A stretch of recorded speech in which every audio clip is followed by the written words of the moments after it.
हे बघा, जरांगेंचा political agenda आहे. मी महाराष्ट्रात नेहमी सांगत आलो आहे. महादेव जानकरांचा पराभव कुणी केला, खैरेंचा पराभव कुणी केला, पंकजा मुंडेंचा पराभव कुणी केला, हे आम्ही सांगत आलो आहे ना महाराष्ट्रामध्ये. आणि त्यांचा पॉलिटिकल अजेंडा होता. आणि आत्तासुद्धा पंचायत राजच्या निवडणुका डोळ्यासमोर ठेवूनच ते मुंबईला निघालेले आहेत. मुंबईचं ट्रॅफिक जाम करून, मुंबईची कायदा सुव्यवस्था विस्कळीत करून, बिघडवून काय मिळणार आहे त्यांना? त्यांना काय कळतं आरक्षणामधलं? मी नेहमी सांगतोय, काय कळतं जरांगेंना आरक्षणामधलं?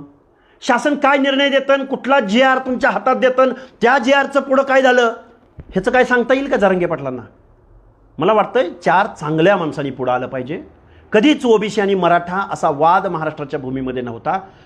त्या वादाचं मूळ शरदचंद्रजी पवारांच्या सांगण्यावरनं जरांगे नावाचं हे मूळ महाराष्ट्राच्या मानगुटीवर बसलंय आणि महाराष्ट्राचा भाईचारा बिघडलाय. धनंजय मुंडे